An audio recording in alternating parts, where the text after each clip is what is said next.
الحمد لله نحمده ونستعينه ونستغفره ونعوذ بالله من شرور أنفسنا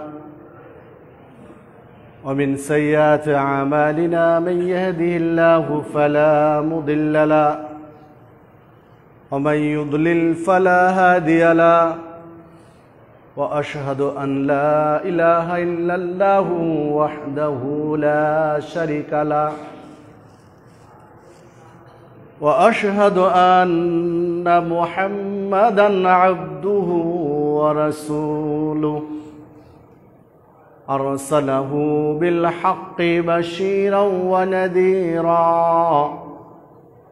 وداعيا إلى الله بإذنه وسراجا منيرا أما بعد فإن خير الحديث كتاب الله وخير الهدي هدي محمد صلى الله عليه وسلم وشر الأمور محدثاتها وكل محدثة بدعة وكل بدعة ضلالة وكل ضلالة في النار أعوذ بالله من الشيطان الرجيم بسم الله الرحمن الرحيم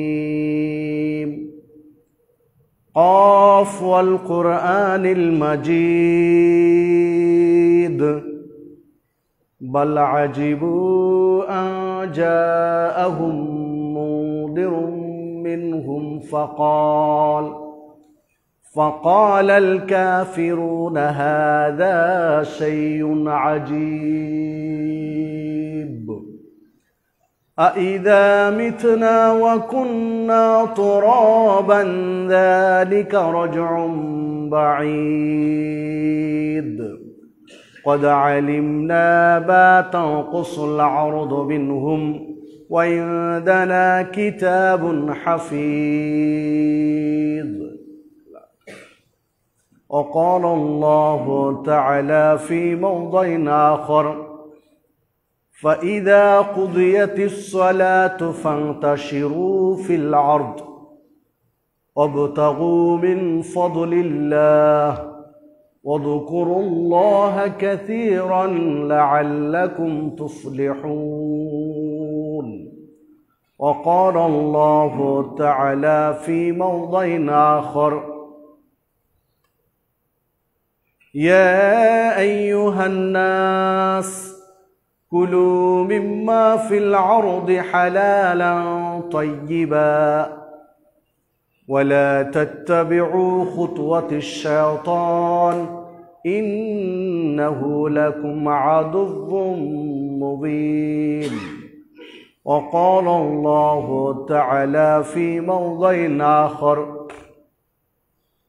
يا أيها الذين آمنوا اتقوا الله حق تقاته ولا تموتن إلا وأنتم مسلمون عن أبي هريرة رضي الله عنه قال قال رسول الله صلى الله عليه وسلم إن الله طيب لا يقبل إلا طيب وأن الله أمر المؤمنين بما أمر به المرسلين ثم ذكر الرجل يطيل السفر أشعث وأكبر يمد يديه إلى السماء يا ربي يا ربي ومطعمه حرام ومشربه حرام وملبسه حرام وغذي بالحرام فأنى يستجب لذلك رواه مسلم وعن أنس رضي الله عنه قال قال رسول الله صلى الله عليه وسلم لا يؤمن أحدكم حتى أكون أحب إليه من والده وولده والناس أجمعين রাওয়াহুল বুখারী মুসলিম। وعن أبي هريرة رضي الله عنه قال قال رسول الله صلى الله عليه وسلم يأتي على الناس زمان لا يبالي المرء ما أخذ منه من الحلال أم من الحرام رواه البخاري মুসলিম। সম্মানিত জুমা জামাতের উপস্থিতি, সর্বাগ্রে সেই মহান রব্বুল আলামিনের শুকরিয়া আদায় করি, যাঁর অশেষ অনুগ্রহে সুস্থ শরীরে জুমার সালাতের জন্য মসজিদে উপস্থিত হওয়ার সুযোগ পেয়েছি, তাই সকলে বলি আলহামদুলিল্লাহ। অতঃপর দরুদ ও সালাম বর্ষিত হোক সর্বকালের সর্বশ্রেষ্ঠ মহামানব সৈয়দুল মুরসালিন খাতামুন নবিয়্যিন রাহমাতুল লিল আলামিন নবী মুহাম্মদুর রাসূলুল্লাহ সাল্লাল্লাহু আলাইহি ওয়াসাল্লামের প্রতি। সম্মানিত মুসল্লিবৃন্দ, আমি আপনাদের সামনে কোরআন মাজিদের কয়েকটি আয়াত তেলাওয়াত করেছি। রাসূলুল্লাহ সাল্লাল্লাহু আলাইহি ওয়াসাল্লামের বাণীর মধ্য হতে কয়েকটি হাদিস পেশ করেছি। এর আলোকে আজকে আমার আলোচনার বিষয় নিজ হাতে জীবিকা উপার্জনের গুরুত্ব ও তাৎপর্য। নিজ হাতে জীবিকা উপার্জন তথা বৈধ পন্থায় জীবিকা উপার্জনের গুরুত্ব এবং তাৎপর্য উল্লেখিত বিষয়ের উপরে কোরআন মাজিদ, সহিহ হাদিস, প্রাসঙ্গিক কিছু কথা বলে আলোচনার ইতি টানব ইনশাআল্লাহ। ওমা তৌফিকি ইল্লা বিল্লাহ আলাইহি তাওয়াক্কালতু ওয়া ইলাইহি উনীব। সম্মানিত উপস্থিতি, যদি আমরা মানুষ হিসাবে আমাদের জীবনটা একটু বিশ্লেষণ করি, তাহলে দেখুন আপনার আমার জীবনের বড় একটা অংশ ব্যয় করি জীবিকা উপার্জনের পিছনে। বুদ্ধি হওয়ার পর থেকে, জ্ঞান হওয়ার পর থেকে, জমিনে সুন্দরভাবে চলাফেরা করার উপযুক্ত হওয়ার পর থেকে, শরীরে শক্তি থাকা পর্যন্ত, বিছানায় না পড়ে যাওয়া পর্যন্ত জীবনের এই গুরুত্বপূর্ণ একটা সময়, বড় একটা সময় আপনি আমি ব্যয় করি জীবিকার পিছনে। বিধায় যার পিছনে আপনি আমি, জীবিকার পিছনে আপনি আমি বড় একটা সময় ব্যয় করছি, এটা নিয়ে আপনার আমার একটু চিন্তা ফিকির, একটু চিন্তা ভাবনা করা উচিত। একটা জিনিস আপনার আমার মাথায় থাকা দরকার। নবী মুহাম্মদ সাল্লাল্লাহু আলাইহি ওয়াসাল্লাম উল্লেখ করেছেন যে পৃথিবীর মানুষ যারা জাহান্নামে যাবে, যত মানুষ জাহান্নামে যাবে, তার সবচেয়ে বেশি জাহান্নামে যাবে দুইটি কারণে। আল্লাহ রাসূল সাল্লাল্লাহু আলাইহি ওয়াসাল্লামকে জিজ্ঞাসা করা হলো, আন আকসারে মা ইউদখিলুন নাসান নার, অধিকাংশ জাহান্নামীদের জাহান্নামে যাওয়ার কারণ কি? জাহান্নামে যারা গেছে তাদের বেশিরভাগ মানুষের অপরাধটা কি? কিসের কারণে এরা জাহান্নামে গিয়েছে বা জাহান্নামে যাবে? আল্লাহ রাসূল সাল্লাল্লাহু আলাইহি ওয়াসাল্লামকে সাহাবীরাই প্রশ্ন করেছেন। তো নবী মুহাম্মদুর রাসূলুল্লাহ সাল্লাল্লাহু আলাইহি ওয়াসাল্লাম সাহাবীদের এই প্রশ্নের জবাব দিলেন যে দুইটি কারণে অধিকাংশ মানুষ জাহান্নামে যাবে। যত মানুষ জাহান্নামে গিয়েছে তার অধিকাংশ মানুষেরই জাহান্নামে যাওয়ার কারণ দুইটি, আল ফাম ওয়াল ফারজ। একটা হচ্ছে জিহ্বা আর আরেকটা হচ্ছে লজ্জাস্থান। জিহ্বার কারণে মানুষ জাহান্নামে যাবে, আর লজ্জাস্থানের কারণে মানুষ জাহান্নামে যাবে। তাহলে দেখুন, জিহ্বা মানে কি? আপনার আমার খাবার স্থান, খাবার যে গ্রহণ করি তার মূল জায়গা হচ্ছে জিহ্বা। তো এই জিহ্বা পৃথিবীর মানুষের জাহান্নামে যাওয়ার সবচেয়ে বড় কারণ। যেহেতু এটা এক নম্বরে উল্লেখ করলেন যে পৃথিবীর অধিকাংশ মানুষ জাহান্নামীদের অধিকাংশ জাহান্নামী এই দুইটি কারণে জাহান্নামে যাবে, মুখ এবং লজ্জাস্থান। তো মুখ বা জিহুবাকে 1 নম্বর নিলেন, প্রথমে নিয়ে আসলেন, এর অর্থ দাঁড়ায় যে এই দুইটার মধ্যে এটা সবচেয়ে ভয়ঙ্কর। তাহলে প্রথম কারণ হলো জিহুবা, আপনার আমার মুখ। আর দ্বিতীয় কারণ হচ্ছে লজ্জাস্থান, যে হাদিসটি পাওয়া যাবে তিরমিজির মধ্যে 2004 নম্বর হাদিস, এবং হাদিসটির সানাদ গ্রহণযোগ্য, সহি। সম্মানিত উপস্থিতি, এইটা একটা দিক। আর একটা দিক, আর একটা বৈঠকে রাসূলুল্লাহ সাল্লাল্লাহু আলাইহি সাল্লাম সাহাবীদেরকে বলেছিলেন, মাইয়াদমান লি মা বাইনা লাহইয়াইহি ওয়া মা বাইনা রিজলাইহি, তোমাদের কোনো ব্যক্তি যদি তার 2 চোয়ালের মাঝখানে যে জিহুবা আছে, এই জিহুবার জামিনদার হতে পারে, জিম্মেদারি নিতে পারে, যে জিহুবার অপব্যবহার করবে না, এই জামিনদার যদি কেউ নিতে পারে, ওমা বাইনা রিজলাইহি, 2 পায়ের মাঝে যে লজ্জাস্থান রয়েছে, এই লজ্জাস্থানের যদি জামিনদার নিতে পারে, জিম্মেদারি নিতে পারে, আজমাল্লাহুল জান্নাহ, আমি নবী তার জন্য জান্নাতের জিম্মেদারি নিলাম। সুবহানাল্লাহ, আল্লাহু আকবার। যে হাদিস সহিহ বুখারীতে পাওয়া যাবে 3494 নম্বর হাদিস। সম্মানিত উপস্থিতি, তাহলে দেখুন আল্লাহ রাসূল সাল্লাল্লাহু আলাইহি ওয়াসাল্লাম বলছেন যে তুমি জিহুবা, 2 চোয়ালের মাঝখানের জিহুবা আর 2 পায়ের মধ্যস্থিত লজ্জাস্থান, এই 2টার জিম্মেদারি নাও, যে এই 2টার অপব্যবহার করবে না। ইসলাম যে দিক নির্দেশনা দিয়েছে ঠিক সেভাবে এই 2টাকে ব্যবহার করো।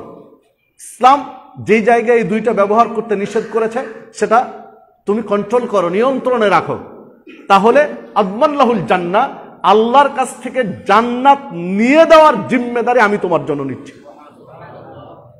তাহলে এই হাদিসও প্রমাণ করে যে জান্নাত ছুটে যাওয়ার জন্য, জান্নাত থেকে বঞ্চিত হওয়ার জন্য, মাহরুম হওয়ার জন্য, জান্নাত হারিয়ে দেওয়ার জন্য এই 2টা হচ্ছে সবচেয়ে ভয়ঙ্কর। জাহান্নামে যাওয়ার কারণ হচ্ছে এই 2টা মূল, মুখ এবং লজ্জাস্থান, যা তিরমিজির হাদিসে পেলাম। আর সহিহ বুখারীর হাদিসে পেলাম যে জাহান্নাম ছুটে যাওয়ার সবচেয়ে ভয়াবহ জায়গা হলো এই 2টি। মানে এই 2টির কারণে মানুষকে জাহান্নাম থেকে বঞ্চিত হতে হবে, জান্নাত থেকে বঞ্চিত হতে হবে। এই 2টির কারণেই মানুষকে জাহান্নামে যেতে হবে। তাহলে আপনার আমার মুখ কন্ট্রোল করতে হবে। যে মুখ দিয়ে, যে জিহুবা দিয়ে আপনি আমি পৃথিবীর নানান পদের খাবারের স্বাদ গ্রহণ করছি, জীবিকা উপার্জন করে আপনি আমি এই জিহুবা সিক্ত করছি, এই জিহুবার বিষয়ে আপনার আমার একটু সচেতনতা দরকার।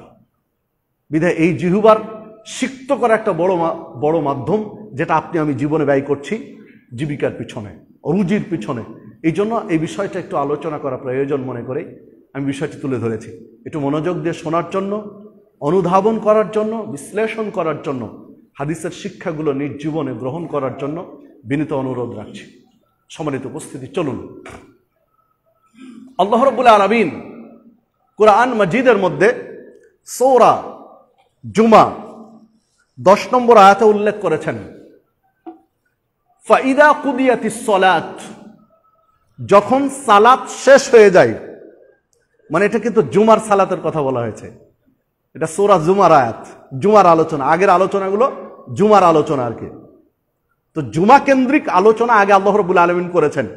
জুমার সালাতের পরের কর্মসূচি বলছেন ফাইদা কুদিয়াতিস সালাহ, যখন তোমাদের সালাত শেষ হয়ে যাবে, ফান্তাশিরু ফিল আরদ, তখন জমিনে ছড়িয়ে পড়ো। ফান্তাশিরু, তোমরা ছড়িয়ে পড়ো। কোথায়? ফিল আরদ, জমিনে, জমিনের বিভিন্ন প্রান্তে ছড়িয়ে যাও। অবতাগু মিন ফাদলিল্লাহ, এবং আল্লাহর অনুগ্রহ তালাশ করো, অন্বেষণ করো, খুঁজো। সালাত শেষ হয়ে গেলে জমিনে ছড়িয়ে যাও এবং আল্লাহর যে অনুগ্রহ, ফদল, নিয়ামত, এটা অনুসন্ধান করো। ওযকুরুল্লাহ কাসীরান, এবং আল্লাহকে বেশি বেশি স্মরণ করো, আল্লাহকে অধিক পরিমাণে স্মরণ করো। লাআল্লাকুম তুফলিহুন, তাহলে অবশ্যই তোমরা সফলকাম হবে, তোমরাই সাফল্য লাভ করবে। সূরা জুমা 10 নম্বর আয়াত। তাহলে আল্লাহ রাব্বুল আলামিনের নির্দেশ আপনার আমার উপরে যে সালাত যখন শেষ, জমিনে ছড়িয়ে পড়ো, আল্লাহর অনুগ্রহ তালাশ করো, তবে আল্লাহকে স্মরণে রেখে, অধিক পরিমাণে স্মরণে রেখে আল্লাহকে জমিনে আল্লাহর অনুগ্রহ তালাশ করো। সম্মানিত উপস্থিতি, এখানে একটা বিষয় এই আয়াতের মধ্যে যেটা ফুটে উঠেছে সেইটা হলো জমিনে ছড়িয়ে পড়বেন, তার আগে যেটা দরকার সেটা হলো সালাত। কিসের জন্য জমিনে ছড়িয়ে পড়বেন? এই মর্মে তাফসিরে কুরতুবির মধ্যে একটা আলোচনা নিয়ে এসেছেন তাফসিরে কুরতুবির লেখক, যে মিন ফাদলিল্লাহ, আল্লাহর অনুগ্রহ তালাশ করার জন্য ছড়িয়ে পড়ো, এর অর্থ হলো রিজিক অনুসন্ধানে ছড়িয়ে পড়ো। আল্লাহর নিয়ামত, আল্লাহর অনুগ্রহ, তো আল্লাহর অনুগ্রহ নিয়ামত তো রিজিক, রুজি, রুজি রিজিক তো আল্লাহর সবচেয়ে বড় অনুগ্রহ, নিয়ামত। আল্লাহ রাব্বুল আলামিন যে কত সুন্দর সুন্দর ফল ফলাদি বিভিন্ন ধরনের খাদ্য সামগ্রী আপনার আমার জন্য দিয়েছেন, এটা তো আল্লাহর নিয়ামত, অনুগ্রহ, এটা আল্লাহর দয়া, এটা আল্লাহর ফদল। এটা অনুসন্ধান করার কথাই আয়াতে ইঙ্গিত দেওয়া হয়েছে। এটা তাফসিরে কুরতুবির মধ্যে আলোচনা নিয়ে এসেছেন 18তম খণ্ডের 108 নম্বর পৃষ্ঠায়। গ্রহণযোগ্য প্রায় তাফসিরে এ আলোচনা করতে গিয়ে আরাক ইবনু মালিক রাহমাতুল্লাহ আলাইহি, উনি সাহাবী রাদিয়াল্লাহু আনহু, আরাক ইবনু মালিক রাদিয়াল্লাহু আনহু, এই আয়াতের বিশ্লেষণ করতে গিয়ে উনি এক পর্যায়ে বলছেন, মানে একদিন জুমার সালাত শেষ করে দরজায় দাঁড়িয়েছেন আরাক ইবনু মালিক রাদিয়াল্লাহু আনহু, বিশিষ্ট একজন সাহাবী। উনি দরজায় দাঁড়িয়ে বলছেন যে আল্লাহ, তোমার নির্দেশ অনুযায়ী আমি সালাতে এসেছিলাম, জুমার সালাত আদায় করেছি, এখন তোমার নির্দেশ অনুযায়ী আমি জমিনে ছড়িয়ে যাচ্ছি, চলে যাচ্ছি। আল্লাহ, তোমার কাছে আমি ফরিয়াদ করছি যে আমাকে সর্বোত্তম রিজিক দান করো। আরাক ইবনু মালিক রাদিয়াল্লাহু আনহু জুমার পরে মসজিদের বারান্দায় বা দরজায় দাঁড়িয়ে কথা বলছেন। যে আলোচনা তাফসিরে ফাথুল বারির মধ্যে 5ম নম্বর খণ্ডের 546, তাফসির ইবনে কাসিরের 8 নম্বর খণ্ডের 122 সহ অনেকগুলো তাফসির গ্রন্থে আলোচনাটা নিয়ে এসেছেন। তাহলে দেখুন, সাহাবীদেরও এই আয়াতের যেটা চিন্তা ভাবনার বহিঃপ্রকাশ, সেটা হলো সালাতের পরে মিন ফাদলিল্লাহ অর্থ আল্লাহর রিজিক, আল্লাহর অনুগ্রহ বলতে রিজিক অনুসন্ধানের কথাই বলা হয়েছে। এই জাতীয় আরো অনেক আলোচনা বিভিন্ন তাফসির গ্রন্থে এসেছে। তো মূল আলোচনায় আমরা যাওয়ার চেষ্টা করছি একটা বিষয়ের উপরে না থেকে। তাহলে দেখুন যে জুমার সালাতের পরে রিজিক অনুসন্ধানের জন্য জমিনে ছড়িয়ে পড়তে বললেন। তাহলে সালাত আগে, রিজিক পরে, উপার্জন পরে, সালাত আগে। আয়াতের যেটা বিশ্লেষণ, ফাইদা কুদিয়াতিস সালাহ ফান্তাশিরু ফিল আরদ, মানে আগে সালাত, তারপরে রিজিকের চেষ্টা সাধনা। মানে রিজিকের চেষ্টা করতে গিয়ে আমার সালাত ছুটে যাবে, তাহলে আমি কোরআন মাজিদের এই আয়াতের বিরুদ্ধে অবস্থান করছি। রিজিক খুঁজতে গিয়ে, রিজিক অনুসন্ধান করতে গিয়ে, আল্লাহর নিয়ামত অনুগ্রহ তালাশ করতে গিয়ে যদি সালাত ব্যাহত হয়, সালাতে ত্রুটি চলে আসে, সালাতে সময় দিতে না পারি, তাহলে আপনি আমি ব্যর্থ হচ্ছি আল্লাহর নির্দেশ মানতে। আরেকটু পিছনে যদি চলে আসি, তাহলে জুমার দিনে সালাতের সাথে সম্পৃক্ত জুমার খুতবা, সালাতের একটা পাঠ জুমার খুতবা, যার গুরুত্ব দেওয়া হয়েছে হাদিসে বিভিন্ন ভাবে, যে জুমার খুতবা একজন মুসাল্লি কখন আসবেন। হাদিসে যেই ইঙ্গিতগুলো দেওয়া হয়েছে, ফজিলতগুলো বলা হয়েছে, জুমার ফজিলত যেটা আলোচনা করা হয়েছে হাদিসে, প্রায় হাদিসের মাফহুম বা বুঝ যে জুমার এই ফজিলতগুলো পেতে হলে জুমার খুতবা শুরুর আগে মুসল্লিকে আসতে হবে। জুমার স্পেশালিটি, জুমার বিশেষ বৈশিষ্ট্য, জুমার সালাতের বিশেষ ফজিলতের যত হাদিস আছে, যে কোনো গ্রন্থ থেকে আপনি আলোচনা দেখেন, সবগুলো হাদিসের মাফহুম বা বুঝ বিশ্লেষণ হলো যে এই ফজিলতগুলো পেতে হলে খুতবা শুরুর আগে আসতে হবে আপনাকে। সম্মানিত উপস্থিতি, আল্লাহ রাসূল সাল্লাল্লাহু আলাইহি ওয়াসাল্লাম বলছেন যে জুমার দিন একটা দফতর রেজিস্টার নিয়ে ফেরেশতা জুমা মসজিদে অপেক্ষায় থাকে। যে ব্যক্তি প্রথম জুমা মসজিদে প্রবেশ করে জুমার সালাতের জন্য, প্রথম যে ব্যক্তি আসলো, ফেরেশতা রেজিস্টারে তালিকাভুক্ত করে নেন এবং তার আমল নামায় হারামে কাবায় গিয়ে একটি উট জবেহ করলে, কুরবানি করলে যে নেকি হয়, সেই নেকিটা তার আমল নামায় লিখে দেওয়া হয়। মানে যিনি আজকে জুমার সালাতের জন্য প্রথম এসেছেন এই মসজিদে, জুমার জন্য যিনি প্রথম এসেছেন, তার আমল নামায় একটা উট কুরবানির নেকি লিখা হবে। তবে এই উট এই সাভার নামা বাজারে জবাইয়ের নেকি নয়, বাংলাদেশে জবাই করলে যে নেকি হবে এইটা নয়, এইটা হারামে গিয়ে, কাবার চত্বরে গিয়ে, প্রান্তে হারামের এরিয়াতে গিয়ে জবাই করলে যে নেকি হয়, সেই পরিমাণ নেকি ওই ব্যক্তিকে দেওয়া হবে যিনি প্রথম আসলেন। সে অনুযায়ী যিনি দ্বিতীয় আসলেন, তিনি একটা গরু কুরবানির নেকি হারামে গিয়ে, হারামের এরিয়াতে গিয়ে। যিনি তৃতীয় আসলেন, উনি একটা ছাগল। এইভাবে পর্যায়ক্রমে স্তর নামতে থাকবে। আল্লাহ রাসূল সাল্লাল্লাহু আলাইহি ওয়াসাল্লাম বলছেন, যখন খতিব মেম্বারে দাঁড়িয়ে গেলেন, বসে গেলেন, আর মুয়াজ্জিন আজান শুরু করলেন, তখন ফেরেশতা দফতরটা, রেজিস্টারটা বন্ধ করে দেন। ফেরেশতা রেজিস্টার বন্ধ করে উনিও শামিল হয়ে যান কাতারে, উনিও খুতবা শোনেন। তাহলে এই হাদিসে স্পষ্ট প্রমাণ করে, ইঙ্গিত দেয় যে আজানের পরে যারা মসজিদে আসলাম জুমার সালাতে, তারা ফরজ আদায় করেছি, এতে কোনো সন্দেহ নেই। জুমার যে ফরজিয়াত, এটা আদায় হয়েছে।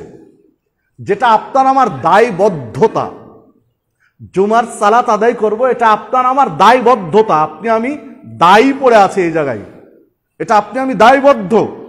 যদি সালাত আদায় না করি, তাহলে আপনাকে আমাকে বিচারের মুখোমুখি হতে হবে। তো বিচারের মুখোমুখি থেকে আপনি আমি বেঁচে গেলাম। যারা আজানের পরে আসলাম, বিচারের মুখোমুখি হওয়া থেকে বেঁচে গেলাম, গুনাহ থেকে আপনি আমি বেঁচে গেলাম, জবাবদিহিতা থেকে আপনি আমি বেঁচে গেলাম। কিন্তু জুমার যে স্পেশালিটি, জুমার যে বিশেষ গুরুত্ব, বৈশিষ্ট্য, ফজিলত, সেটা থেকে কিন্তু আপনি আমি মাহরুম হলাম, বঞ্চিত হলাম। যাদের ওজর রয়েছে, শারী ওজর রয়েছে, শারী কারণ রয়েছে উপস্থিত হতে, তাদের বিষয়টা ভিন্ন, তাদের বিষয়টা আলাদা। কিন্তু যাদের যৌক্তিক কোনো শারী ওজর নেই, তাদের বিষয়টা বিবেচনার বিষয়, ভাবার বিষয়। যে আল্লাহ রাব্বুল আলামিন বলেন, ফাইদা কুদিয়াতিস সালাহ ফান্তাশিরু ফিল আরদ, সালাত শেষ হয়ে গেলে তোমরা জমিনে ছড়িয়ে পড়ো। মানে আগে সালাত, তারপরে জীবিকা, আগে সালাত, তারপরে উপার্জন। তো আপনি উপার্জন করতে গিয়ে, উপার্জনে ব্যস্ত থাকতে গিয়ে, আপনার আমার জুমার সালাতের গুরুত্বপূর্ণ একটা পাঠ খুতবা ছেড়ে দিলাম, তাহলে লাভবান কি হলাম? 7 দিনে 1 সপ্তাহ আপনার আমার প্ল্যান থাকা দরকার। এটাকে তো হাদিসে বলা হয়েছে সাপ্তাহিক ঈদ। জুমার দিনকে স্পষ্ট বলা হয়েছে সাপ্তাহিক ঈদ মুসলিমদের জন্য। ঈদের দিনের জন্য যেমন আপনার আমার একটা প্ল্যান থাকে, বছরে 2টা ঈদ, ঈদ উল ফিতর, ঈদ উল আযহা। যদিও দুর্ভাগ্যবশত আমাদের দেশে তৃতীয় আরেকটা ঈদের আবির্ভাব ঘটে গেছে, মুসলিমরাই ঘটিয়েছে। তাও আবার তার নাম সকল ঈদের সেরা ঈদ, ঈদে মিলাদুন নবী। আস্তাগফিরুল্লাহ আল্লাযী লা ইলাহা ইল্লা হুয়াল হাইয়ুল কাইয়্যুম ওয়া আতুবু ইলাইহি। মানে ঈদে মিলাদুন নবী, ঈদ উল আযহা, ঈদ উল ফিতরের চেয়েও গুরুত্বপূর্ণ। আস্তাগফিরুল্লাহ। মানুষ চিন্তা চেতনা করে, সে বিষয়ে পরে হিসাব। তো সাপ্তাহিক ঈদ বলা হয়েছে জুমার দিনকে। তো ঈদের দিনের জন্য আপনার আমার বড় একটা যেমন প্রস্তুতি থাকে, জুমার জন্য সংক্ষিপ্ত হলে একটা প্রস্তুতি আপনার আমার রাখা উচিত। সপ্তাহব্যাপী একটা প্রস্তুতি রাখা উচিত। সপ্তাহে 6 দিন 10 মিনিট করে কাজ বেশি করেন। যে যে সেক্টরে আছেন সপ্তাহে 10 মিনিট করে কাজ আপনি বেশি করেন অন্য দিনের চেয়ে, তাহলে 6 দিনে 1 ঘন্টা হয়। 1 ঘন্টা সময় ব্যয় করেন, বের করে নেন যে জুমার দিনে এই 1 ঘন্টা আমার কোনো কাজ থাকবে না, এই 1 ঘন্টা আমি খুতবায় ব্যয় করব। এটা স্রেফ পরিকল্পনা নিন, এটা স্রেফ মন মানসিকতার ব্যাপার, এটা স্রেফ আপনার আমার চিন্তা চেতনার ব্যাপার, এটা কোনো ব্যাপারই নয়। যারা আসতে পারেন না খুতবার আগে, একটু চিন্তা করলে আসা সম্ভব, এটা জটিল কিছু নয়, এটা দৃঢ় মনোবল নিয়ে আগালেই সম্ভব। যেহেতু এটা আল্লাহর নির্দেশ যে আপনাকে আমাকে জুমার গুরুত্ব দিতে হবে, প্রাধান্য দিতে হবে, বিধায় আপনি আমি এত ব্যস্ত হব কেন ব্যবসা বাণিজ্যে? জুমার দিনে একটু কম করেন, 6 দিন 10 মিনিট করে বেশি করেন, 1 ঘন্টা সময় ব্যয় করেন, ওই 1 ঘন্টা সময় বের করেন, এটা ব্যয় করেন জুমার দিনে। আল্লাহ রাব্বুল আলামিন আমাদের সঠিক বুঝ দান করুন। তো সম্মানিত উপস্থিতি, যে কথা বলছিলাম যে আল্লাহ রাব্বুল আলামিন আপনাকে আমাকে সালাত শেষ করে জমিনে ছড়িয়ে পড়তে বললেন, মানে আগে সালাত এরপরে কাজ, আগে কাজ তারপরে সালাত নয়। সালাত পড়ে কাজে মনোযোগী হব, কাজ করে সালাত পড়বো এইটা নয়। সম্মানিত উপস্থিতি, তো দেখুন, তাহলে জীবিকার উপার্জনের জন্য আপনাকে আমাকে জমিনে ছড়িয়ে পড়তে হবে, এটা আল্লাহ রাব্বুল আলামিন নির্দেশ দিয়েছেন। আপনার আমার জীবিকা প্রয়োজন, আপনার আমার সংসার রয়েছে, তাদের খরচ, তাদের ব্যয়ভার আপনাকে আমাকে বহন করতে হবে।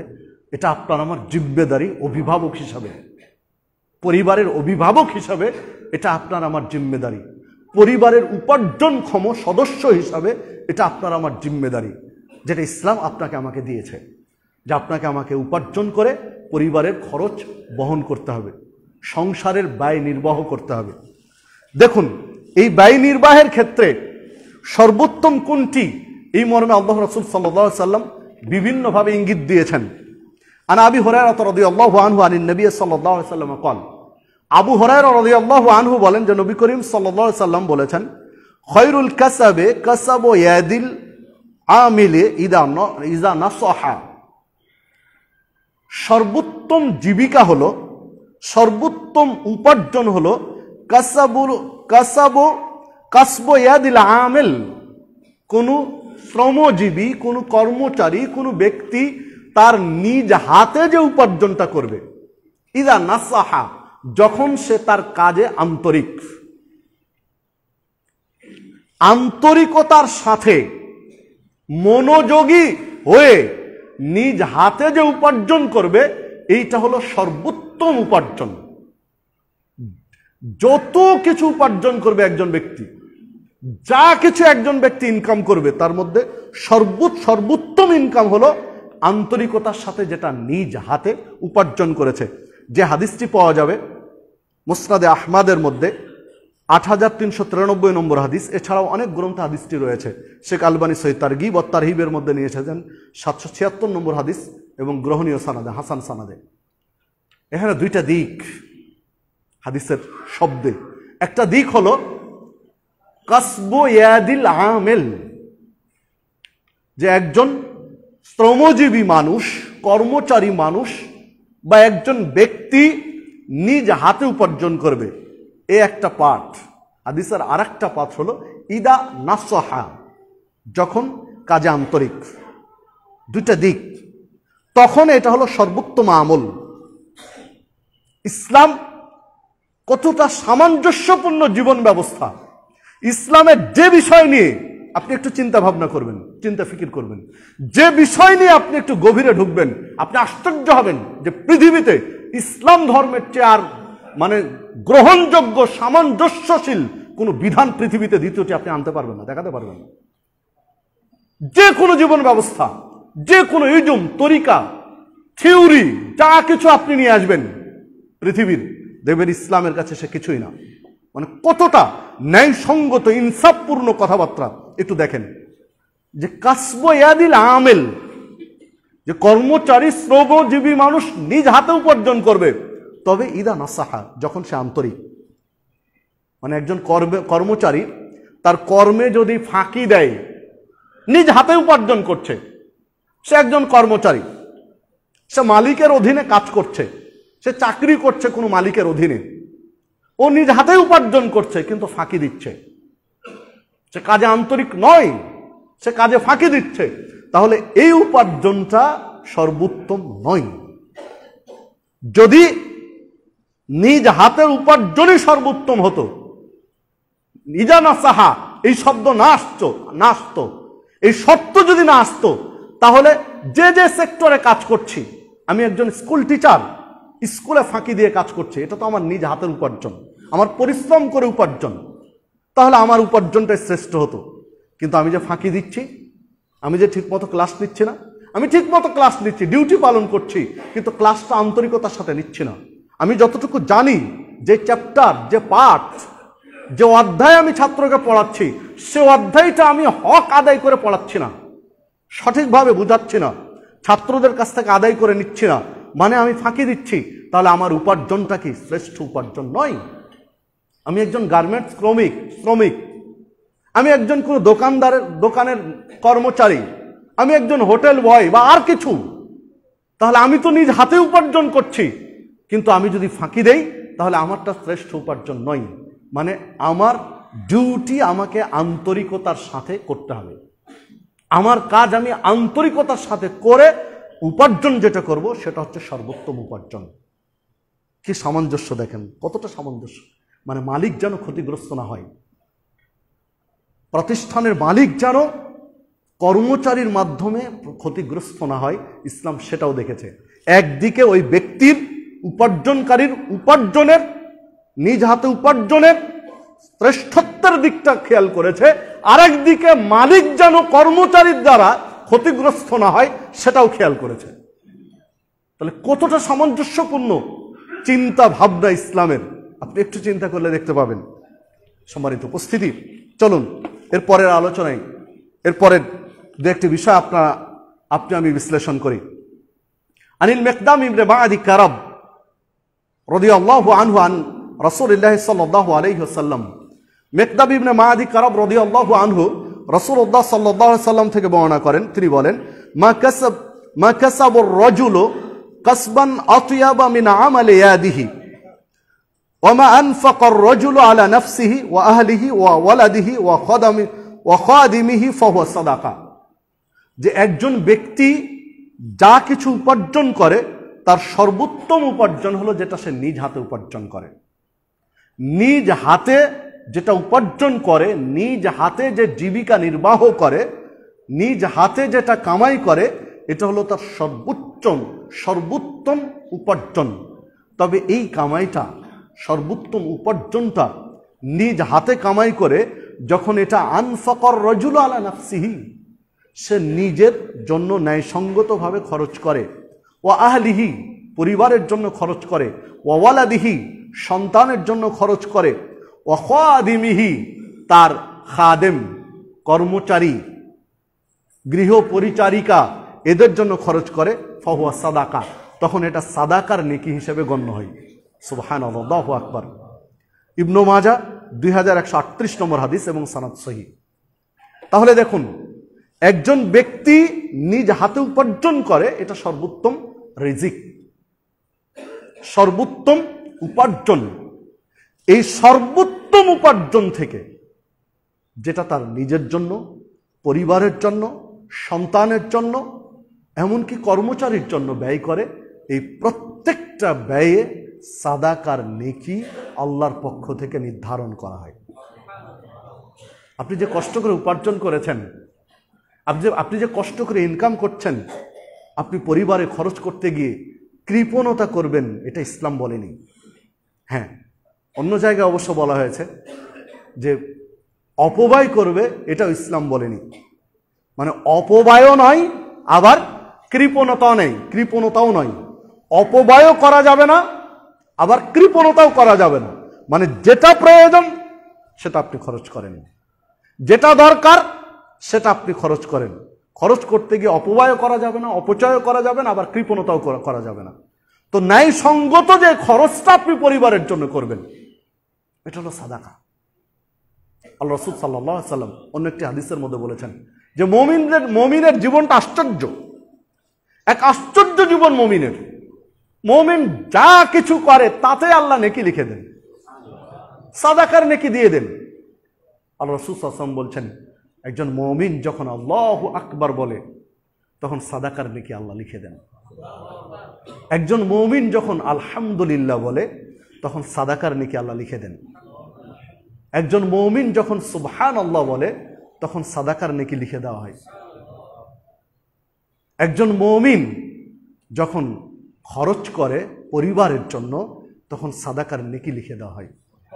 একজন মুমিন স্ত্রীর প্রতি আন্তরিকতা দেখাতে গিয়ে, স্ত্রীর প্রতি প্রেম ভালোবাসার বহিঃপ্রকাশ ঘটাতে গিয়ে এক লোকমা খাবার স্ত্রীর মুখে তুলে দেয়, খাইয়ে দেয়, এক গ্রাস খাবার, একটা বিস্কিট বা একটা চিপস বা আর কিছু স্ত্রীর মুখে তুলে দিলেন। আল্লাহ রাসূল সাল্লাল্লাহু আলাইহি ওয়াসাল্লাম বলছেন, এই যে মোহাব্বত দেখাতে গিয়ে স্ত্রীর মুখে এক লোকমা খাবার তুলে দিয়েছে, এতে আল্লাহ রাব্বুল আলামিন সাদাকার নেকি লিখে দেন। আপনি স্ত্রীর প্রতি আন্তরিকতা দেখাবেন, স্ত্রীর প্রতি ভালোবাসার বহিঃপ্রকাশ ঘটাবেন, এটাতেও সাদাকার নেকি লিখে দেওয়া হয়। বলতে বলতে বলতে বলতে আল্লাহ রাসূল অনেকগুলো উদাহরণ দিয়েছেন ওখানে। শেষে গিয়ে আল্লাহ রাসূল সাল্লাল্লাহু আলাইহি ওয়াসাল্লাম বলছেন, এমনকি একজন মুমিন স্ত্রীর প্রতি তাদের আন্তরিকতা মহব্বত এর চূড়ান্ত পর্যায়ে তার সাথে মিলনে লিপ্ত হয়, এতেও আল্লাহ সাদাকার নেকি লিখে দেন। যখন এই জায়গায় গিয়েছেন সাহাবীরা অবাক আশ্চর্য হয়ে তাকাচ্ছেন যে একজন স্বামী স্ত্রী মিলন করবে, এতে সাদাকার নেকি লেখা হবে। আল্লাহ রাসূল সাল্লাল্লাহু আলাইহি ওয়াসাল্লাম বলছেন, কি আশ্চর্য হচ্ছ কেন? যদি এটা নিজ স্ত্রীর সাথে না করে অন্য একটা মেয়ের সাথে তুমি এটা করো, জৈবিক চাহিদা পূরণ করো, তাহলে কি হবে? সাহাবীরা বলেন, কেন? কাবিরা গুনাহ হবে, পাপ হবে। তো অন্য নারীর সাথে তোমার চাহিদা পূরণ করলে যদি পাপ হয়, যাকে তুমি কাবিল তো বলে তোমার জন্য বৈধ করা হয়েছে, হালাল করে দেওয়া হয়েছে তোমার জন্য, এই আনন্দটা করা তোমার জন্য যাকে হালাল করে দেওয়া হয়েছে তার সাথে যদি করো, তাহলে কেন নেকি লেখা হবে না?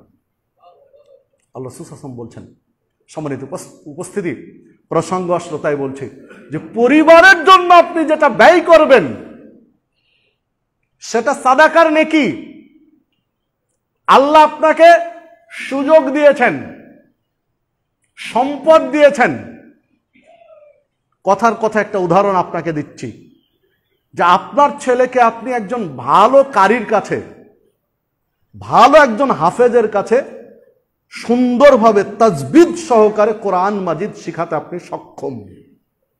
হতে পারে ১৫০০, ২০০০, ৩০০০, ৪০০০, ৫০০০ টাকা মাস উনি নেবেন, কারণ তার তেলাওয়াতের কোয়ালিটি খুব সুন্দর। এই জন্য তার কাছে আপনি টিউশনি পড়াবেন, কোরআন তেলাওয়াত শিখাবেন, হতে পারে ৩-৪ হাজার টাকা উনি মাসে খরচ নেবেন। প্রকারান্তরে আর একজনের কাছে পাবেন যে ৩০০ টাকা ব্যয় করলেই মাসে ১ মাস আপনার ছেলেকে টিউশনি পড়িয়ে দিবে, কোরআন মাজিদ শিখাবে। আপনার সামর্থ্য আছে, তারপরেও আপনি ৩০০ টাকায় ভুলভাল শুদ্ধ তেলাওয়াত নয়, তাজবিদ ঠিক নেই, তার কাছে পড়াচ্ছেন, তাহলে এটা আপনি কি করছেন? কৃপণতা করছেন। আল্লাহ যে আপনার উপরে অনুগ্রহ করেছেন, আল্লাহ আপনাকে সম্পদ দিয়েছেন, এটা আল্লাহর অনুগ্রহ, এটা আল্লাহর দয়া আপনার উপরে। আল্লাহর দয়া আপনার উপরে যে আল্লাহ আপনাকে সম্পদশালী করেছেন। অন্য হাদিসে এসেছে যে আল্লাহ যার প্রতি দয়া করেছেন, অনুগ্রহ করেছেন, সম্পদ দিয়েছেন, আল্লাহ এই সম্পদের ব্যবহার কি করে বান্দা এটা দেখতে চান। এটা আর এক অন্য হাদিসে রয়েছে যে সম্পদের ব্যবহার কোন পথে করছে এটা আল্লাহ দেখতে চান। যে আমি যে ওকে সম্পদ দিলাম, সম্পদটা কিভাবে ব্যয় করছে। দান সাদাকার গুরুত্বগুলো এখানে বোঝা যায় যে আল্লাহ আপনাকে সম্পদশালী করেছেন মানে কি আপনাকে দান সাদাকা করতে হবে। অন্য হাদিসে এসেছে, হাদিসে কুদসি, আল্লাহ রাসূল সাল্লাল্লাহু আলাইহি ওয়াসাল্লাম বলছেন যে আল্লাহ রাব্বুল আলামিন বলেছেন, হে ইবনে আদম, হে আদমের সন্তান, আনফিক উনফিক আলাইক, তুমি আমার জন্য ব্যয় করো, আমি তোমার জন্য ব্যয় করব। আল্লাহ বলছেন হাদিসে কুদসি বান্দাকে যে হে আদমের সন্তান, তুমি আমার জন্য খরচ করো, আমার পথে খরচ করো, আমার রাস্তায় ব্যয় করো, আমি আল্লাহ তোমার জন্য ব্যয় করব, তোমার জন্য খরচ করব। মানে আল্লাহ আপনাকে সম্পদ দিয়েছেন, আপনার সম্পদ আল্লাহর পথে আল্লাহর সন্তুষ্টির জন্য খরচ করবেন, এটা আল্লাহর নির্দেশ, এটা আদেশ করেছেন।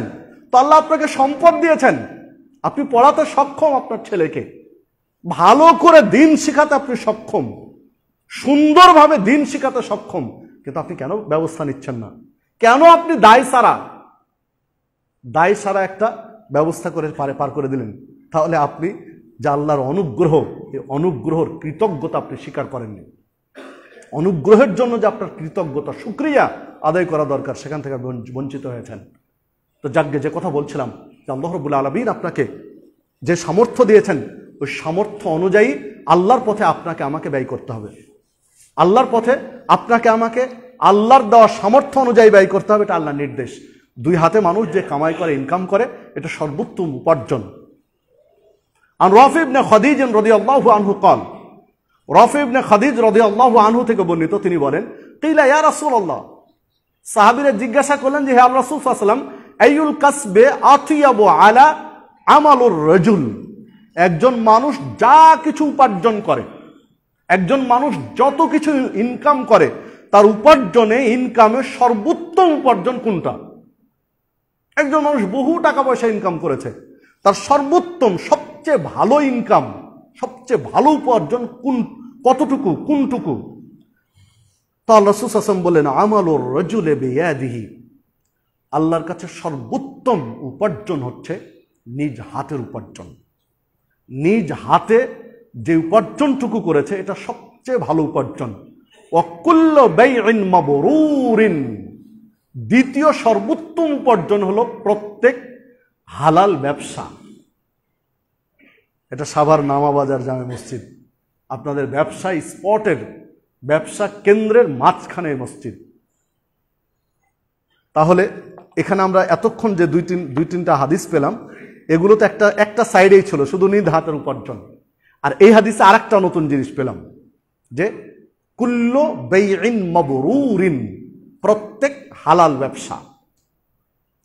তাহলে দুইটি জিনিস আমরা এই হাদিসের মধ্যে পেলাম, যে নিজ হাতের উপার্জন এবং হালাল ব্যবসার মাধ্যমে উপার্জন।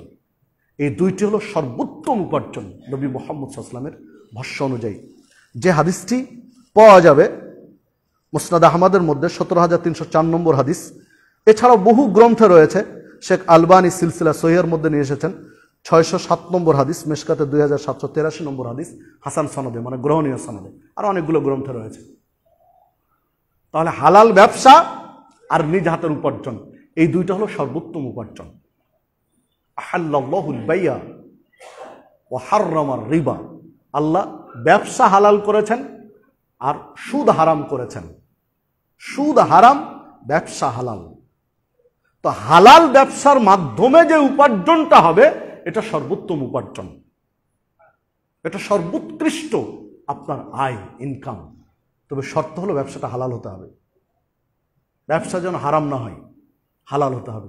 এই হালালের উপরে টিকে থাকা ব্যবসায়ী প্রতিষ্ঠান, এটা এখন বড় চ্যালেঞ্জ বর্তমান দেশে।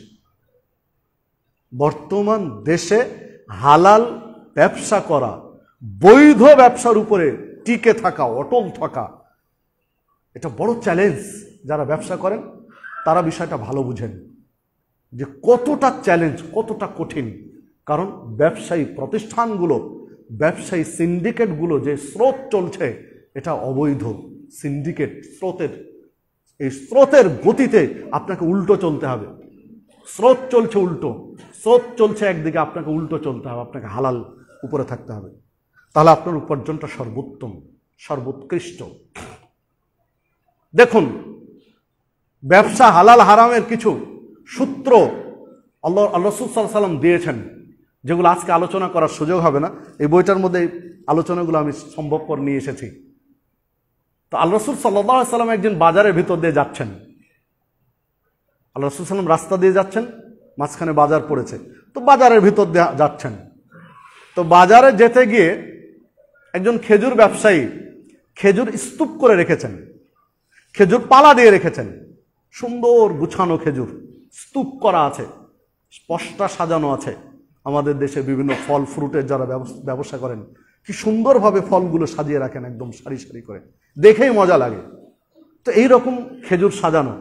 আল্লাহ রাসূল সাল্লাল্লাহু আলাইহি ওয়াসাল্লাম ওই খেজুর বিক্রেতার কাছে গিয়ে হাত ঢুকিয়ে দিলেন ওই খেজুর স্তূপের মধ্যে। দেখেন, ব্যবসা যে মনিটরিং করতে হবে, দেশের সর্বোচ্চ ব্যক্তি নবী মুহাম্মদ সাল্লাল্লাহু আলাইহি ওয়াসাল্লাম তখন মদিনার প্রেসিডেন্ট, মুসলিম বিশ্বের রাষ্ট্রনায়ক, রাস্তা দিয়ে চলতে গিয়ে নিজে খেজুরের হাতের স্তূপের মধ্যে হাত ঢুকিয়ে দিলেন। হাত ঢুকিয়ে ভিতর থেকে খেজুর এক মুঠ বের করলেন, টেনে বের করলেন ভিতরের খেজুর স্তূপ থেকে। দিয়ে বলছেন, কি ব্যাপার, তোমার ভিতরের খেজুর ভিজা কেন? ভিতরের খেজুরগুলো কেন ভিজা আর সাইজ কেন ছোট? উপরের খেজুরগুলো কি সুন্দর শুকনা এবং সুন্দর বড় বড় সাইজ, ভিতরগুলো ছোট এবং ভেজা কেন? তখন লোকটা জবাব দিচ্ছে যে আল্লাহ রাসূল সাল্লাল্লাহু আলাইহি ওয়াসাল্লাম, একটু বৃষ্টি হয়েছিল, তো বৃষ্টিতে কিছু খেজুর ভিজে গেছিল, তো আমি ভিজা খেজুরগুলো ভিতরে থেকে গেছে আর আমি সুন্দর করে উপরে সাজিয়ে শুকনাগুলো দিয়েছি। আল্লাহ রাসূল সাল্লাল্লাহু আলাইহি ওয়াসাল্লাম বলছেন, মান গাশশা ফালাইসা মিন্না, যে ব্যবসা করতে গিয়ে প্রতারণা করবে, ক্রেতার সাথে ধাপ্পাবাজি চিটিংবাজি করবে, সে আমার উম্মত নয়। সহিহ বুখারীর হাদিস, কিতাবুল বুয়ু, যে কোনো হাদিস গ্রন্থের পড়েন আপনি এই হাদিস ওখানে পাবেন, প্রায় গ্রন্থেই পাবেন কিতাবুল বুয়ুতে, ব্যবসা বাণিজ্যের আলোচনায়। যে ব্যবসা করতে গিয়ে ক্রেতার সাথে প্রতারণা করবে, ওই ব্যক্তি আমার উম্মত নয়। তুমি ভিজা খেজুর ভিতরে দিয়ে বড় বড় শুকনা খেজুর কেন উপরে দিয়েছো? সব একসাথে মিক্স থাকবে, ছোট বড় মিক্সচার হয়ে থাকবে, ছোট ভিতরে রাখবে আর বড়গুলো উপরে রাখবে, একদম দর্শনীয়, ক্রেতা আকৃষ্ট করার জন্য রাখবে। এইটা আমার ব্যবসায়ী মানহাজ নয়, আমার উম্মতের জন্য এটা ব্যবসায়ী পদ্ধতি নয়। যদি এই পদ্ধতি দিয়ে আগাতে চাও তাহলে তুমি আমার উম্মতের মধ্যে নয়। ব্যবসায়িক উসুল, নীতিমালা দেখেন। তাহলে ব্যবসা করতে গিয়ে ক্রেতা বিক্রেতার সাথে এ ধরনের কোনো ধরনের ঠকবাজি করতে পারবে না, খোলামেলা থাকবে। হ্যাঁ, তাহলে উসুল কি হবে, নীতিমালা কি হবে? ভিজা খেজুর আপনি প্রয়োজন আলাদা রাখেন, ভিজা এবং শুকনা আপনার পণ্য দুই রকম হওয়ার কারণে দাম একটু কম হবে, হোক, আর নাহলে ভিজাগুলো আলাদা করে দেন, শুকনা বড়গুলো আলাদা করে দেন। বড়গুলোর একটা রেট নির্ধারণ করেন 200 টাকা কেজি, কথার কথা, ভিজাগুলো 150 টাকা কেজি, রেট আলাদা করে দেন। দেখে শুনে মানুষ চোখে দেখে, যার কম দামে অপেক্ষাকৃত কমটা দরকার সে কমটা নিবে, কম টাকা দিয়ে কমটা কিনবে, কমাটা নিবে, বেশি টাকা দিয়ে ভালোটা নিবে। এভারেজে আপনি সমান টাকাই পাবেন। সম্মানিত উপস্থিতি, তো যে কথা বলছিলাম যে এই কুল্লু বাইইন মাবরুর মানে প্রত্যেক হালাল ব্যবসা, মানে যখন এই রকম ক্রেতাকে ঠগাবেন ব্যবসা করতে গিয়ে, তখন ব্যবসা আর হালাল থাকে না। তখন ব্যবসায়ী পদ্ধতিতে যে আপনি উপার্জন করেছেন এইটা তখন আর হালাল থাকে না, মানে ক্রেতাকে ঠগিয়ে ব্যবসা করতে হবে, ইসলাম বলেনি। সম্মানিত উপস্থিতি, চলুন আল্লাহ রাসূল সাল্লাল্লাহু আলাইহি ওয়াসাল্লাম আন আয়েশা রাদিয়াল্লাহু আনহা قالت كان اصحاب رسول الله صلى الله عليه وسلم, আয়েশা রাদিয়াল্লাহু আনহা বলেন যে রাসূলুল্লাহ সাল্লাল্লাহু আলাইহি ওয়াসাল্লামের সাহাবীরা উম্মা আলা আনফুসিহিম ওয়া কানা ইয়াকুনু লাহুম আরওয়াহুন ফাকিলা লাহুম লাউ ইগতাসালতুম। আল্লাহ রাসূল সাল্লাল্লাহু আলাইহি ওয়াসাল্লামের সাহাবীরা, অধিকাংশ সাহাবীরাই ছিলেন শ্রমজীবী, কর্মজীবী মানুষ। আয়েশা রাদিয়াল্লাহু আনহা বলছেন যে নবী মুহাম্মদ সাল্লাল্লাহু আলাইহি ওয়াসাল্লামের সাহাবীরা অধিকাংশরাই ছিলেন শ্রমজীবী মানুষ, কর্মজীবী মানুষ। তারা কর্ম করতেন, শ্রম ব্যয় করতেন, ফলে তাদের শরীরে ঘাম হতো, শরীর ঘর্মাক্ত হতো, ঘেমে যেত। এই জন্য আল্লাহ রাসূল সাল্লাল্লাহু আলাইহি ওয়াসাল্লাম একদিন জুমার দিন বললেন যে তোমরা প্রত্যেকেই জুমার দিন গোসল করে আসবে। মানে গোসল করা সুন্নাহ, যেসব দিনে গোসল করা সুন্নাহ তার একটা দিন হলো জুমার দিন, যে তোমরা জুমার সালাতে আসবে গোসল করে।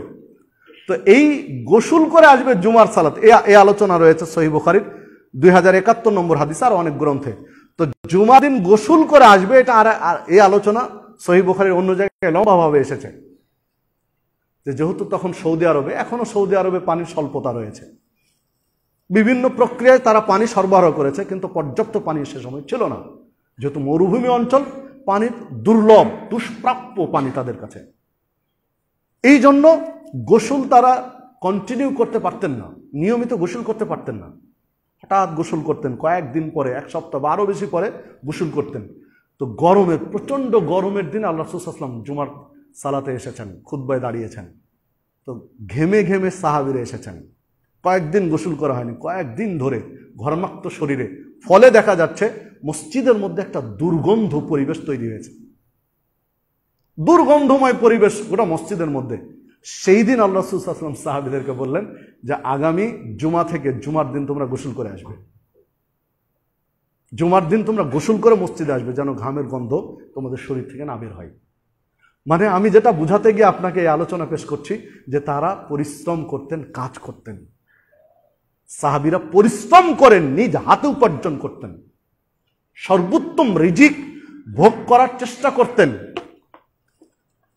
এইভাবে যদি আপনি আরো খেয়াল করেন তাহলে দেখুন, আনিল মিকদামিন রাদিয়াল্লাহু আনহু আন রাসূলিল্লাহ সাল্লাল্লাহু আলাইহি ওয়াসাল্লাম قال, মিকদাম রাদিয়াল্লাহু আনহু রাসূলুল্লাহ সাল্লাল্লাহু আলাইহি ওয়াসাল্লাম থেকে বর্ণনা করেন, মা আকালা আহাদুন তুআমান কত্ত খায়রান মিন আন ইয়াকুলা মিন আমালি ইয়াদিহি।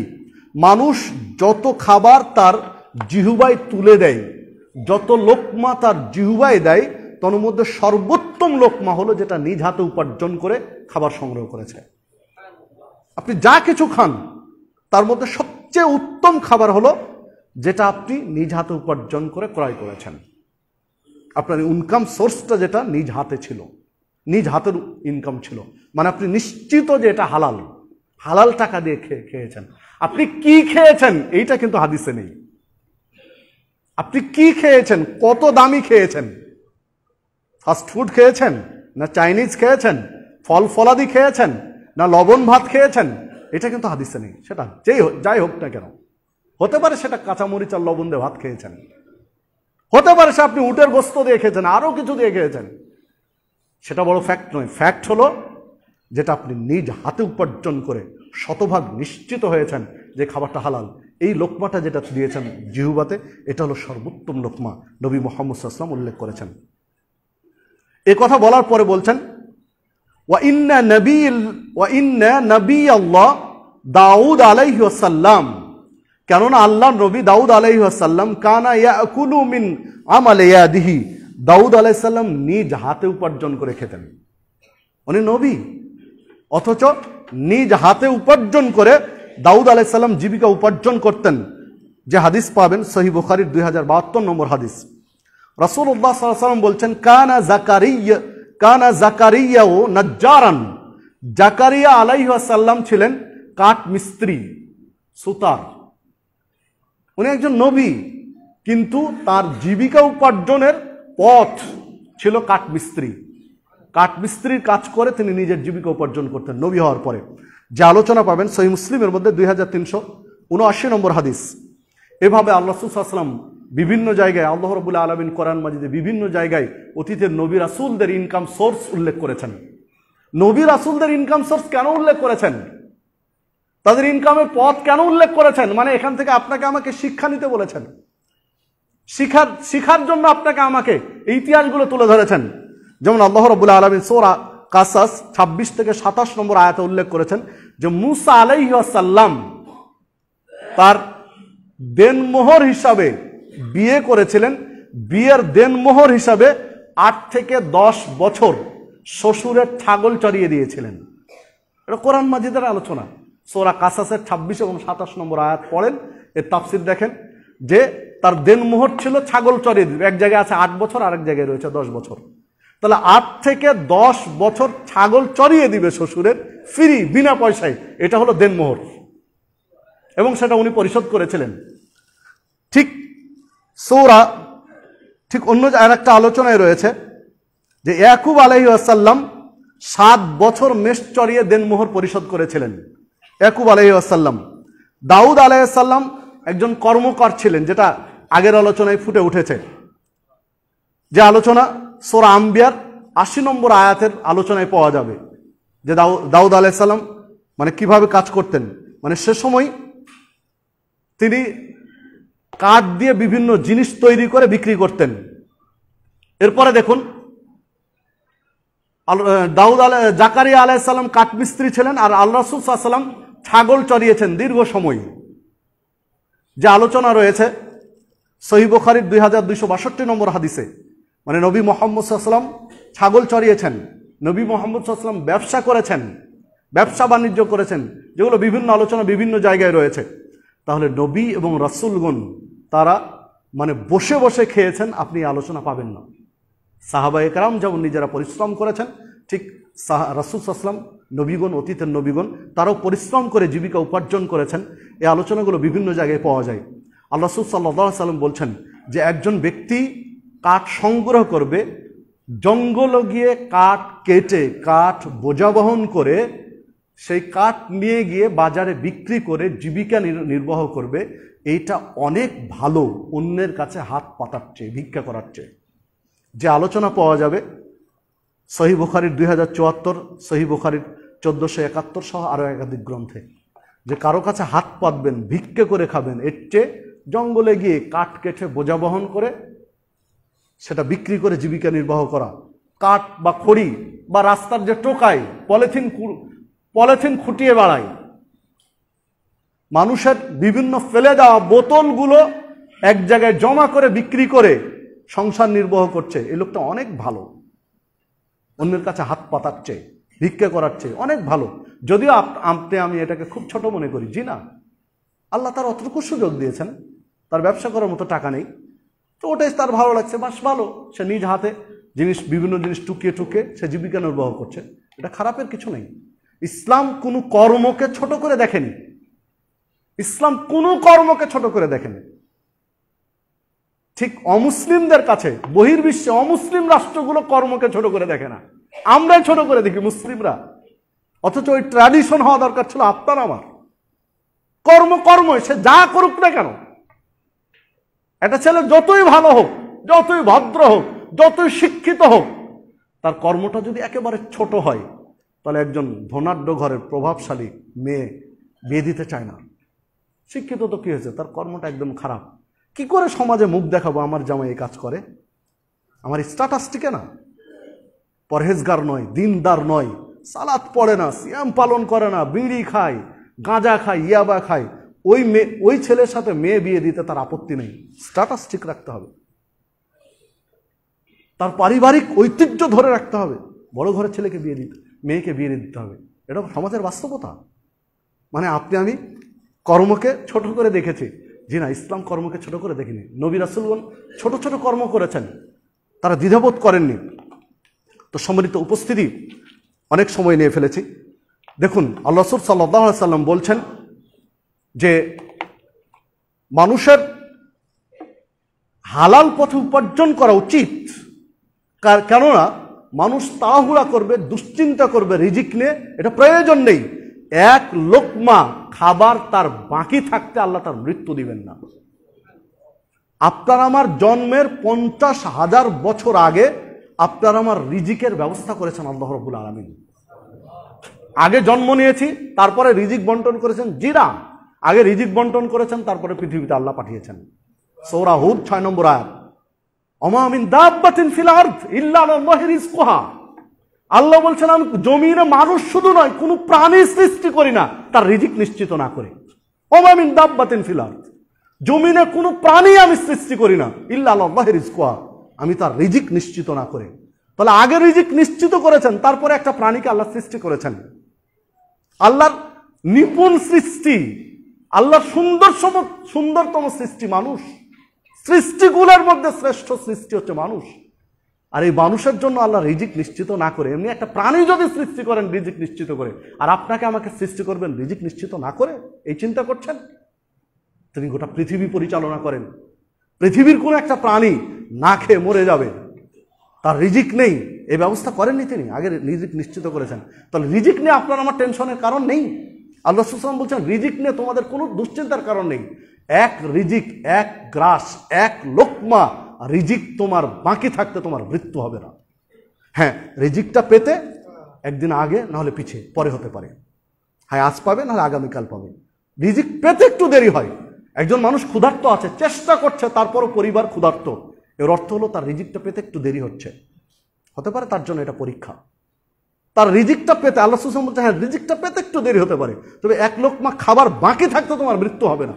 মানে উনি চেষ্টা করার পরেও পরিবারের রিজিক ব্যবস্থা করতে পারেনি, মানে একটু দেরি হচ্ছে, কিন্তু সে পাবেই, মৃত্যু হবে না। যে আলোচনা পাবেন ইবনু মাজার মধ্যে 2144 নম্বর হাদিস। আল্লাহ রাসূল সাল্লাল্লাহু আলাইহি ওয়াসাল্লাম সাহাবীদেরকে নিয়ে রাস্তা দিয়ে হেঁটে যাচ্ছেন, সাহাবীরা সাথে রয়েছে।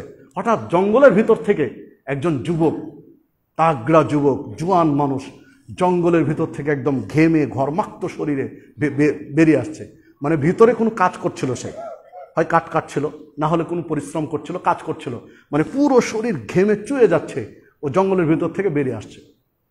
তো সাহাবীরা ওই লোকটাকে দেখে বলছেন, যুবককে দেখে বলছেন, আহারে যুবক, তুমি তোমার শরীরের প্রত্যেক ফোঁটা ঘাম পরিশ্রম করে চুয়ে চুয়ে ফেলে দিচ্ছ শরীর থেকে। এই ঘামটা যদি ফি সাবিলিল্লাহ, আল্লাহর রাস্তায় যুদ্ধের মাঠে বহন করতে, তাহলে এক একটা ঘামের বিন্দু তোমার জন্য জান্নাতের ওসিলা হয়ে দাঁড়াতো।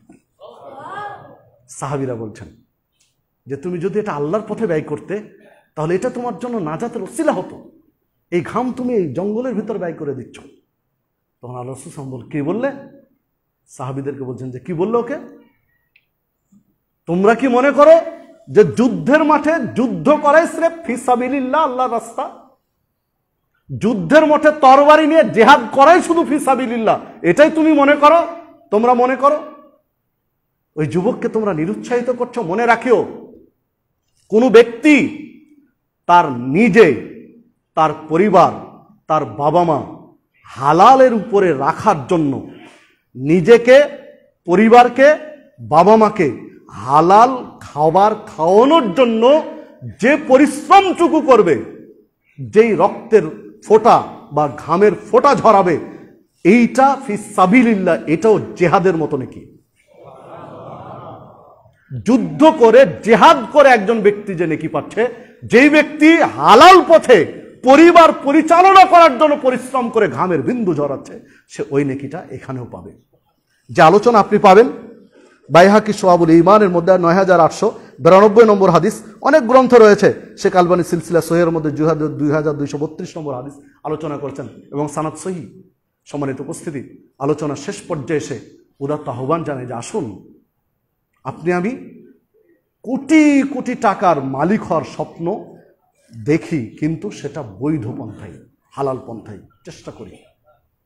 ইয়াতি আলান নাস জামানুন লা ইউবালিল মারউ মা খাদা মিনহু মিনাল হালাল আম মিনাল হারাম। এমন একটা সময় আসবে, মানুষ পরোয়া করবে না যে হালাল পথে উপার্জন করছি না হারাম পথে উপার্জন করছি, তোয়াক্কা করবে না, ভাববে না, চাই টাকা আর টাকা, অথচ হালাল হারাম খেয়াল করবে না। বৈধ পন্থায় উপার্জন করেন, নিজে, পরিবার, বাবা মাকে হালাল খাবার খাওয়ানোর জন্য। এই উপার্জনটাও বা উপার্জনের সময় ব্যয়টাও হবে আপনার ফি সাবিলিল্লাহ, আল্লাহর রাস্তায় জিহাদের মতো নাকি। তাহলে আপনি আমি জীবনের বড় একটা অংশ জীবিকা নির্বাহের জন্য যে ব্যয় করেছি, এই জীবিকা নির্বাহটা জিহাদের নেকির শামিল হয়ে যাবে। আর কি চান? শুধু দৃষ্টিভঙ্গিটা চেঞ্জ করেন, মানসিকতাটা চেঞ্জ করেন, সেভাবে কাজ করেন। ইন্নাল্লাহ তাইয়্যিব লা ইয়াকবালু ইল্লা তাইয়্যিব। আল্লাহ পবিত্র, পবিত্র ছাড়া অপবিত্র জিনিস কবুল করেন না। এই হাদিস সহিহ মুসলিম, আগেটা সহিহ বুখারীর। লা ইয়াদখুলুল জান্নাহ জাসাদুন গুদ্দিয়া বিল হারাম। ওই দেহ জান্নাতে যাবে না যে দেহ হারাম খাদ্য তৈরি হয়েছে। মুসনাদ আবি বকর 51 নম্বর হাদিস এবং হাদিস সহিহ। আল্লাহ রাসূল সাল্লাল্লাহু আলাইহি ওয়াসাল্লাম বলছেন, লা ইয়াদখুলুল জান্নাহ কুল্লু লাহমিন নাবাতা মিনাস সুহুম ও কুল্লু লাহমিন নাবাতা মিনাস সুহুতে কানাতিন নার আউলা বিহি। আল্লাহ রাসূল সাল্লাল্লাহু আলাইহি ওয়াসাল্লাম বলছেন, জান্নাতে প্রবেশ করবে না যে হারাম খাদ্য দিয়ে গঠিত হয়েছে। যেই দেহ হারাম খাদ্য দিয়ে গঠিত হওয়া দেহ জান্নাতের জন্য উপযোগী নয়, বরং জাহান্নামের জন্যই উপযুক্ত। এটাই তিরমিজির 614 নম্বর হাদিস। তাই আসুন আমরা উপার্জন করি বৈধ পন্থায়, নিজ হাতে উপার্জন করি, যে যে সেক্টরে আছি বৈধ পন্থায় হালালভাবে উপার্জন করি, তাহলে নেকি পাবো সাদাকার। প্রত্যেকটা ব্যয় হবে সাদাকার নেকি। আর আমার উপার্জনটা, এই ব্যয় করার সময়টা হবে ফি সাবিলিল্লাহ, আল্লাহর রাস্তায় সময় ব্যয় করার সমতুল্য। আসুন আমরা বৈধ পন্থায় উপার্জন করার চেষ্টা করি। আল্লাহ রাব্বুল আলামিন আমাদের সকলকে সেই তৌফিক দান করুন। আপনাদের জ্ঞাতার্থে এতটুকু বলে রাখি যে আলোচনা করছিলাম আমার লেখা একটা বই, সুদ, ঘুষ ও অবৈধ ব্যবসা, ব্যবসা বাণিজ্য কখন অবৈধ হয়ে যায়, এই বইটা থেকে আলোচনা করছিলাম। যদি কেউ সংগ্রহ করতে চান তাহলে বইটা অবশ্যই গেটে পাবেন আলোচনা জুমার শেষে, চাইলে সেখান থেকে সংগ্রহ করতে পারেন। এছাড়া আমারও বেশ কিছু 8-9টা বই আরও আছে, চাইলে আপনারা সংগ্রহ করতে পারেন। তো আল্লাহ রাব্বুল আলামিনের কাছে ফরিয়াদ করি যে আল্লাহ